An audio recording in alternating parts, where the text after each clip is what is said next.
नमस्कार. 8:30च्या बातमीपत्रात मी आशुतोष सावे आपलं स्वागत करतो. सुरुवातीला एक नजर ठळक बातम्यांवर. राष्ट्रपतींच्या न्यूझीलंड दौऱ्यात दोन्ही देशांदरम्यान थेट विमान सेवेबाबत करार. दौरा आटोपून राष्ट्रपतींचं मायदेशाकडे प्रयाण. ऑगस्टा वेस्टलँड प्रकरणी आज माजी हवाई दल प्रमुखांची सीबीआय चौकशी. संरक्षण मंत्री 4 मे रोजी संसदेत वस्तुस्थिती मांडणार.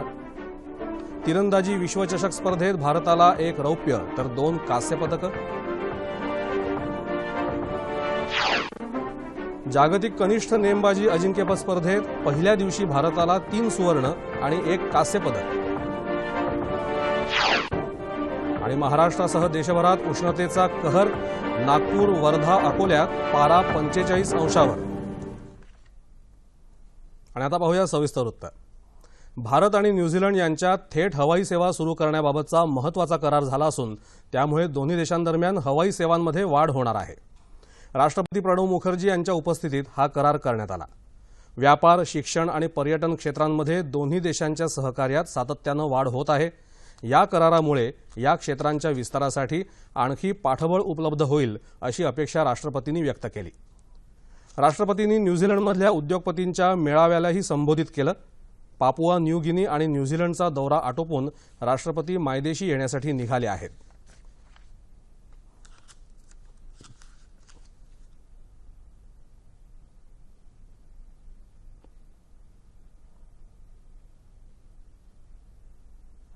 अतिमहत्त्वाच्या व्यक्तींसाठी ऑगस्टा वेस्टलँड हेलिकॉप्टर खरेदी करारातल्या कथित भ्रष्टाचार प्रकरणी माजी हवाई दल प्रमुख SP त्यागी यांची आज सीबीआयकडून चौकशी होणार आहे. त्यापूर्वी भारतीय हवाई दलाचे उपप्रमुख JS गुजराल यांची सीबीआयनं परवा चौकशी केली होती. 2013 मध्ये या दोन्ही अधिकाऱ्यांची चौकशी करण्यात आली होती. मात्र इटलीच्या न्यायालयानं नोंदवलेल्या निरीक्षणानंतर नव्यानं चौकशी प्रक्रिया सुरू करण्यात आली आहे. या प्रकरणातली वस्तुस्थिती आणि तपशीलवार घटनाक्रमासह सर्व बाबी येत्या बुधवारी संसदेसमोर मांडणार असल्याचं संरक्षण मंत्री मनोहर पर्रिकर यांनी सांगितलं. गोव्यात पणजी इथं त्यांनी एका कार्यक्रमाच्या पार्श्वभूमीवर वार्ताहरांना ही माहिती दिली. या प्रकरणात गुंतलेले लोक पुरावे मागे ठेवणार नाहीत, मात्र हे आरोप सिद्ध करण्यासाठी सरकार पूर्ण प्रयत्न करेल असं पर्रिकर म्हणाले. डिजिटल इंडियाच्या धर्तीवर येत्या 3 वर्षात राज्यातल्या सर्व ग्रामपंचायती डिजिटल करणार असल्याची घोषणा मुख्यमंत्री देवेंद्र फडणवीस यांनी केली आहे. नागपूर जिल्ह्यातल्या 5 ग्रामपंचायती डिजिटल ग्राम म्हणून घोषित करण्यात आल्या. याचा शुभारंभ देवेंद्र फडणवीस यांच्या हस्ते मुंबईतून झाला. त्यावेळी ते बोलत होते. यात खंडाळा, तरोडी, खसाळा, दाभा आणि विहीरगाव या ग्रामपंचायतींचा समावेश आहे. नागपूर हा जिल्हा डिजिटल ग्राम योजनेतला देशातला पहिला जिल्हा ठरणार आहे. नागपूर जिल्ह्यातल्या सर्व 776 ग्रामपंचायती येत्या ऑगस्टपर्यंत नॅशनल ऑप्टिक फायबरनं जोडल्या जाणार असल्याची माहितीही त्यांनी यावेळी दिली. राज्यात लवकरच शिवसेनेचं सरकार येईल असा विश्वास शिवसेनेचे पक्षप्रमुख उद्धव ठाकरे यांनी व्यक्त केला आहे. सांगली इथं महाराष्ट्र दिनाच्या निमित्तानं आयोजित हिंदवी स्वराज मानवंदना सोहळ्यामध्ये ते काल बोलत होते. यावेळी उद्धव ठाकरे यांनी शिवप्रतिष्ठानच्या वतीनं चांदीची तलवार देऊन त्यांचा सत्कार करण्यात आला. या कार्यक्रमासाठी सांगली, कोल्हापूर, साताऱ्यासह विविध जिल्ह्यातून आलेल्या शिवभक्तांनी हजेरी लावली होती. यावेळी हिंदू दिनदर्शिकेचं प्रकाशन करण्यात आलं. आपल्या सरकारनं गरिबांना स्वतःच्या प्रयत्नांनी गरिबीवर मात करण्यासाठी सक्षम करण्याच्या उद्देशानं योजना तयार केल्या असल्याचं प्रतिपादन पंतप्रधान नरेंद्र मोदी यांनी केलं आहे. वाराणसी इथं असी घाटावर त्यांनी सौर ऊर्जेवर चालणाऱ्या 11 बोटींचं उद्घाटन केलं. त्यावेळी ते बोलत होते. मागासवर्गीय मच्छीमार आणि नावाड्यांना त्यांनी यावेळी संबोधित केलं. यावेळी त्यांनी वाराणसीला स्वच्छ शहर बनवण्याचं आवाहन केलं. त्यापूर्वी पंतप्रधानांनी त्यांच्या या मतदारसंघातल्या सायकल रिक्षा चालकांना ई-रिक्षा वितरित केल्या आणि त्यांच्यापैकी काही निवडक रिक्षा चालकांशी प्रत्यक्ष संवाद साधला. रिक्षातल्या प्रवाशांशी, विशेषतः परदेशी पर्यटकांशी आपुलकीनं वागण्याबरोबरच कठोर परिश्रम करावेत अशी सूचना पंतप्रधानांनी रिक्षा चालकांना केली. स्किल इंडिया कार्यक्रमाअंतर्गत या रिक्षा चालकांना त्यांची वाहनं चालवण्याचं आणि प्रवाशांशी सौजन्य राखण्याचं प्रशिक्षण दिलं जाणार आहे.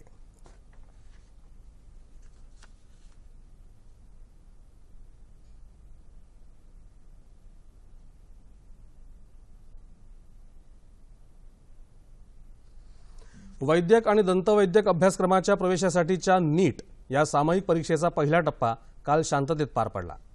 नीट या परीक्षेला विरोध करणाऱ्यांच्या याचिकेवर तातडीनं सुनावणी करायला सर्वोच्च न्यायालयानं नकार दिल्यानं कालची परीक्षा घेण्याचा मार्ग सुकर झाला होता.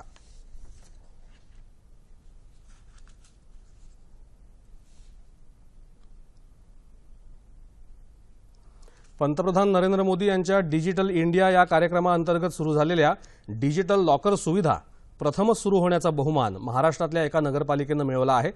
अहमदनगर जिल्ह्यातली राहुरी नगरपालिका ही देशातली पहिली नगरपालिका ठरली आहे. केंद्रीय दूरसंवाद मंत्री रविशंकर प्रसाद यांनी नुकतंच दूरसंवाद मंत्रालयात डिजिटल लॉकर या सुविधेचं औपचारिक उद्घाटन केलं. टेरासॉफ्ट या सॉफ्टवेअर कंपनीमार्फत अहमदनगरमधल्या राहुरी नगरपालिकेतल्या दस्तावेजांचं डिजिटलायझेशन करण्यात येत आहे. या ऑनलाईन लॉकरमुळे जगभरात कुठेही असलेल्या लोकांना महत्त्वाचे दस्तावेज सहजपणे उपलब्ध होऊ शकतील. जन्माचा दाखला, मृत्यूचा दाखला, त्याचा लग्नाचं सर्टिफिकेट किंवा त्याचे हळूहळू त्याला त्या लॉकरमध्ये स्वतःचे त्याचे खरेदी खत, त्याचे पॅन कार्ड नंबर, इन्कम टॅक्सचे चलन, जी काही महत्वाची कागदपत्र आहेत अशी हळूहळू ह्या डिजिटल लॉकर्समध्ये त्यांना ठेवता येईल. तुम्ही एकदा त्या लॉकरमध्ये गेल्यानंतर तुम्हाला तुमचा कोड नंबर मिळाल्यानंतर त्या कोड नंबरच्या माध्यमातून तुम्हाला ते एनीवेअर एनी ठिकाणी असं म्हणून त्यांना कुठेही तुम्हाला ते पाहायला मिळतील अशी परिस्थिती आहे. प्रशासनात पारदर्शकता आणण्यासाठी डिजिटल प्रशासन आवश्यक आहे. या योजनेसाठी 14 नगरपालिकांचा प्रस्ताव केंद्र सरकारकडे पाठवण्यात आला होता. त्यात राहुरी नगरपालिकेला सर्वप्रथम प्राधान्य देण्यात आलं. उर्वरित पालिकांमध्येही ही डिजिटल लॉकर सुविधा लवकरच सुरू करण्याचा केंद्र सरकारचा मानस आहे. डिजिटल इंडियाच्या स्वप्नपूर्तीच्या दिशेनंच ही वाटचाल सुरू झाली आहे.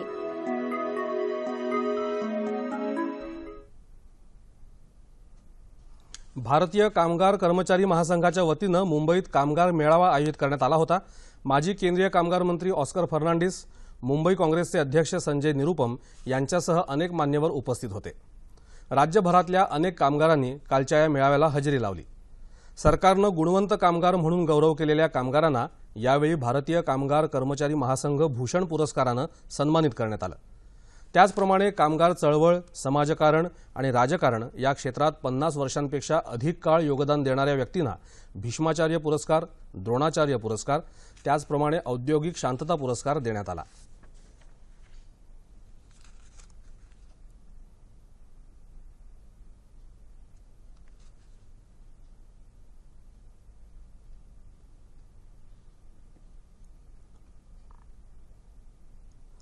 राज्य शासनाच्या पाठ्यक्रमात राज्याच्या इतर भागाला झुकतं माप देण्यात आलं असून या क्षेत्रातही विदर्भाबाबत दुजाभावच झाला आहे.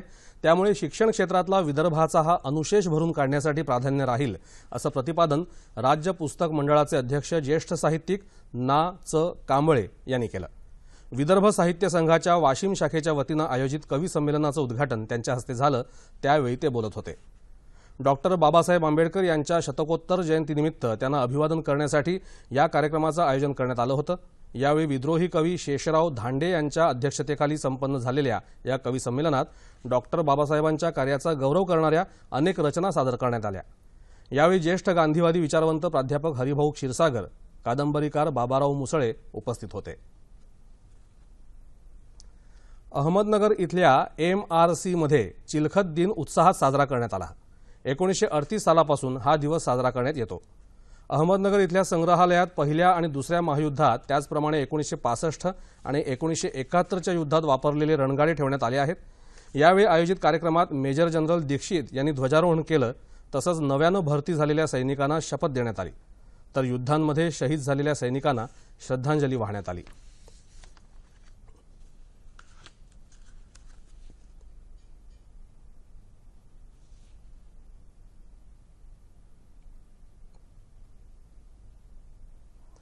उत्तर प्रदेशात गडमुक्तेश्वर आणि ब्रजघाट रेल्वे स्थानकाच्या दरम्यान दिल्ली फैजाबाद एक्सप्रेसचे 8 डबे घसरल्यानं सुमारे 24 प्रवासी जखमी झाले आहेत. या अपघातामुळे दिल्ली मुरादाबाद रेल्वे मार्गावरची वाहतूक विस्कळीत झाली आहे. 9 गाड्या रद्द कराव्या लागल्या तर 39 गाड्यांचे मार्ग बदलण्यात आले. या मार्गावर दुरुस्तीचं काम सुरू असून आज संध्याकाळपर्यंत ते पूर्ण होण्याची अपेक्षा असल्याचं रेल्वेच्या अधिकाऱ्यांनी सांगितलं आहे.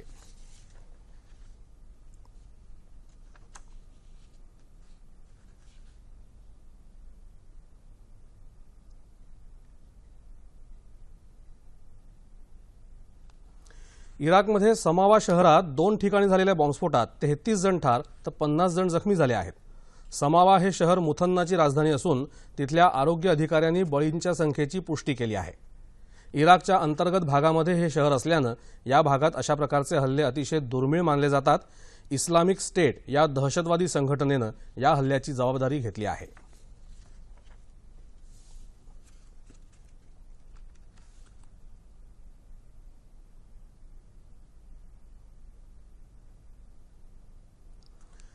जर्मनीत सुहेल इथं सुरू असलेल्या ISSF कनिष्ठ विश्वचषक नेमबाजी स्पर्धेत काल पहिल्या दिवशी भारतीय नेमबाजांनी 3 सुवर्ण आणि 1 कांस्य पदकाची कमाई केली.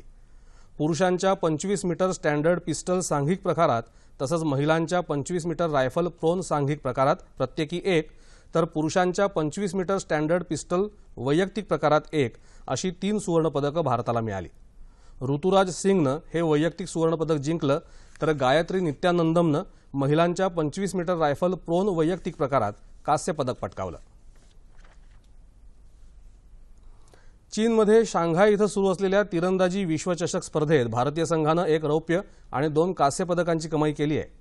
काल झालेल्या अंतिम सामन्यात महिला संघाचा चीनी तायपेईकडून 2-6 असा पराभव झाला. त्यामुळे दीपिका कुमारी, बोंबायला देवी लैशराम आणि लक्ष्मीराणी माझी यांच्या संघाला रौप्य पदकावर समाधान मानावं लागलं.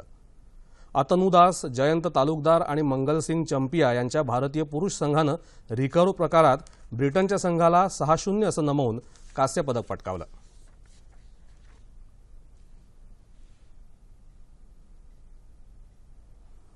देशभरात उष्णतेची लाट कायम असून पंजाब, उत्तर प्रदेश, हिमाचल प्रदेश आणि हरियाणात भीषण उष्णता जाणवत आहे.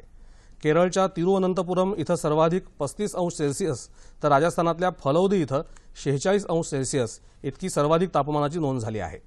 राज्यातही उष्णतेच्या लाटेची तीव्रता कायम आहे. नागपूर, अकोला आणि वर्धा इथं 45 अंश सेल्सिअस इतकं तापमान नोंदवण्यात आलं आहे. येत्या काही दिवसात कमाल तापमानात वाढ होण्याची शक्यता प्रादेशिक हवामान केंद्राच्या सूत्रानं वर्तवली आहे. हवामान वृत्त. कोकण, गोवा, मध्य महाराष्ट्र आणि विदर्भाच्या काही भागात कमाल तापमानात सरासरीच्या तुलनेत लक्षणीय वाढ झाली आहे. येत्या 24 तासात राज्यातलं हवामान प्रामुख्यानं कोरडं राहील असा हवामानशास्त्र विभागाचा अंदाज आहे. आणि शेवटी ठळक बातम्या पुन्हा एकदा. राष्ट्रपतींच्या न्यूझीलंड दौऱ्यात दोन्ही देशांदरम्यान थेट विमान सेवेबाबत करार. दौरा आटोपून राष्ट्रपतींचं मायदेशाकडे प्रयाण. ऑगस्टा वेस्टलँड प्रकरणी आज माजी हवाई दल प्रमुखांची सीबीआय चौकशी. संरक्षण मंत्री 4 मे रोजी संसदेत वस्तुस्थिती मांडणार. तिरंदाजी विश्वचषक स्पर्धेत भारताला 1 रौप्य तर 2 कांस्य पदकं. जागतिक कनिष्ठ नेमबाजी अजिंक्यपद स्पर्धेत पहिल्या दिवशी भारताला 3 सुवर्ण आणि 1 कांस्य पदक. आणि महाराष्ट्रासह देशभरात उष्णतेचा कहर. नागपूर, वर्धा, अकोल्यात पारा 45 अंशांवर. याबरोबरच हे बातमीपत्र संपलं. पुन्हा भेटूया दुपारी 2:30 वाजता सह्याद्री वाहिनीवर. नमस्कार.